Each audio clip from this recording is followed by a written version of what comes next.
I'm guessing you feel like you take rejection harder than other people do. Maybe it seems like other people are just able to move past it, blow it off, be fine with it, move on quickly, where when even a small rejection happens to you, you feel really upset, emotionally distraught. You come down on yourself, you get angry, you might go really internal, you might go into shame. And you wonder why you take rejection so hard when other people seem to be able to move through it so much more easily. The reason is because you likely struggle with something called rejection sensitivity. Now, there's a couple reasons for rejection sensitivity. One of the biggest is that you are likely a highly sensitive person. And if you are a highly sensitive person, all that means is that you are going to feel things more deeply. All of your senses are going to be more sensitive, including your feelings. You're just a bigger, deeper feeler, which means that things are probably going to impact you more deeply and you're going to have more feelings about them.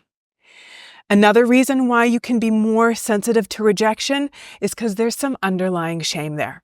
There's some underlying questioning about your self-worth, about your lovability, and that probably came about sometime in childhood during your formative years when we are forming how we think about ourselves, others, life in the world, our own self-concept, our own sense of value and worth. And if you didn't have that, if that wasn't developed securely in childhood, then you are going to likely be a lot more sensitive to rejection. And we're going to talk about exactly what that looks like in this talk. But first, if you're new here, my name is Julia Christina, and I am a registered clinical therapist, a researcher, a coach, a speaker, and the author of my book, Drive Your Own Darn Bus, that you can pick up on Amazon or most major booksellers in a lot of parts of the world. I help heart-centered humans think better, feel better, live better, and have better so that they can like themselves and their lives more every day. And you know that being sensitive to rejection can really make you question your self-worth. It can really throw you off, and it's preventing you from thriving, from feeling how you want to feel, and it can really get in your way and bring you pretty far down sometimes. So what is this all about? What does this look like specifically if you are someone who is really rejection sensitive? So one of the really clear ways that rejection sensitivity can show up is after getting some kind of rejection, you have this crisis of confidence. Let's say you're in a meeting and you share an idea and no one really responds to it, or at least you don't get the reaction you were hoping for. Or you're with a group of friends and you say something and it just almost seems to be ignored, or again, don't get the response you were expecting or hoping for. And it doesn't only just sort of feel like, oh, that was weird, or I wonder what happened there. You actually start to question your value and your self-worth. You might start to have thoughts like, oh my gosh, that was such a bad idea. Why did I bother saying anything? Or, oh, I'm such an idiot. Why did I say that? What must they be thinking? They must think I'm stupid, or something like that, where you really start to question who you are if you say something and it just doesn't get the reaction you were hoping for. Or even if there's any kind of small rejection that's happening in your life, in any area of your life, can really make you question your value or your worth. The next sign that there's some rejection sensitivity going on there is that when there is any kind of rejection, even a seemingly small one, it can bring up an intense emotional reaction. So let's say you send your friend a text message and you're like, hey, do you want to hang out? And they're like, no, sorry, I can't. And that's the end of the sentence. You might feel like, oh, they are rejecting me. That stings, that hurts. And you might start to feel really angry. And you might send some sort of passive aggressive or even nasty text back, or you might go really internal and then just be like, you know what? I don't need anyone. I don't need that friend. I don't need friends like this in my life. Like, forget them, or something like that, where you have this big emotional reaction that you might either lash out in anger as a result, or you might go really internal and want to reject them yourself. So you might feel like, well, they rejected me, or I have this perception that they rejected me, so now I'm going to reject them. It's almost like, well, I don't need them. And there's this big emotional reaction that happens to it. Now, this can also show up in bigger rejection. So you don't get the job you were going for. Someone breaks up with you. Someone says that they just actually don't want to spend time with you. And that's a deeper blow, and that can hurt more. And absolutely, I think for most people, that is going to have an emotional impact on them. But for you, it just feels like more. It feels like you get this surge of intense emotion that almost overtakes you, that you feel incredibly angry or incredibly disappointed, incredibly depressed, incredibly frustrated, and you don't know what to do with these emotions. So you kind of just start to spin out in them and don't even feel like you can get yourself out of them, at least not easily.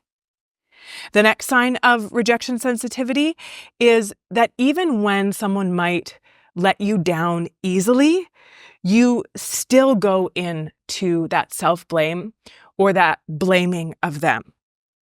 Where even if someone's like, hey, that was a great idea, I think we're going to go in a different direction. Or, hey, I'd love to hang out, but I'm not available this weekend. And then, even when it is soft, you still go into these big feelings of rejection. You feel deeply rejected. It might even trigger some of that core shame where you might think like, I'm not good enough. I'm not lovable enough. I'm not worthy enough. It feels really big, even when someone tries to be gentle or soft with it. It's almost like your brain doesn't hear that. All it hears is no. And then you go into that feeling of deep rejection. The next sign is you have a tendency to get really caught up in people pleasing. Now, rejection sensitivity is often a huge driver of people pleasing, because it's this thought or this belief that I need to be how people want and who people want, and I need to do what they want. I need to make them happy. I need to meet their needs. I need to give them what they expect, even to the cost of my own happiness, my own well-being, my own energy, my own boundaries, my own preferences, maybe even my own health, because I fear that if I don't, they will reject me. And even at a deeper level, people pleasing is rooted in this fear that who I am doesn't actually have any worth, or who I am as a person is not actually lovable. The only reason why people keep me around is because of what I do for them, because of how I bend to them, because of how I go out of my way for them, because of how I continuously sacrifice myself for them. And it's rooted in this deeper fear that who I am as a person is not worth people's time for just being me. So then there's this urge to people please so that they don't reject us. The next indicator that there's some rejection sensitivity going on there is that you tend to avoid any kind of circumstance that's going to make you vulnerable to rejection in the first place. So you avoid putting yourself out there and trying new things in case you get it wrong, or you can't do it, or you're not great at it right off the bat, and then you feel like you're not good enough, or you fear that you might get rejected because you don't have yet what it takes to be the best. And so you hold yourself back from anything that makes you feel vulnerable, anything that feels like a risk. You might even find that you prevent yourself from getting really close to people so they can't reject you, that you keep people at arm's length because if they're not close, they can't reject you. And maybe you feel like even if they do, it's not going to hurt, or at least not hurt so much because I didn't let myself be vulnerable. I didn't let myself get close to them. Or maybe that vulnerability avoidance can come about with you just even sharing your thoughts, sharing your ideas, sharing your opinions at work, with friends, maybe even sometimes with family or people that you're close to. You don't tell them how you're really feeling. You don't tell them what's really going on because there is that fear of vulnerability. If I leave myself open, then if I get rejected, it's going to hurt way too much. And maybe I just don't think I can handle it. And so anything that makes you feel uncertain or vulnerable, you are going to tend to pull back from. which then as a result means that you might not be getting the promotions at work. You might not be able to have your ideas run with, and maybe there's some really good ideas. Maybe you're not able to get recognized for your contribution because you're holding back from contributing as much as you'd like to because, again, that fear of vulnerability. Or maybe you even struggle with feeling lonely because you keep people at arm's length so they can't get close to you. But what you really want is that closeness and connection, but it feels too scary being vulnerable because of that fear of rejection. Another sign that there's rejection sensitivity going on there is you have this deep drive for perfection. Perfectionism is, yes, rooted in anxiety, and anxiety is an iteration of fear, and that fear is often the fear of rejection. Because consciously or not, you have this belief that if I get it all right, if I say the right thing, if I do the right thing, if I look the right way, if I have the right stuff in my life, then no one can criticize me or judge me or look down on me or ultimately reject me. And maybe it even feels like a lack of perfection opens you up to some kind of judgment or criticism, and that judgment or criticism feels like a rejection. It feels like someone is rejecting you versus having a thought or opinion about something that you say or do. Where this rejection sensitivity is often rooted in personalizing other people's thoughts, choices, or opinions. If they don't like this, if they don't want this, if this no longer works for them, if they don't agree with this, then that means they are rejecting me as a human being. That somehow I am not good enough, I am not worthy enough, I am not lovable enough. And that's where that deeper core shame comes in. Another thing to look out for when it comes to rejection sensitivity is that you might go through some or even a lot of your life with this negative filter, where you're almost looking for signs of rejection.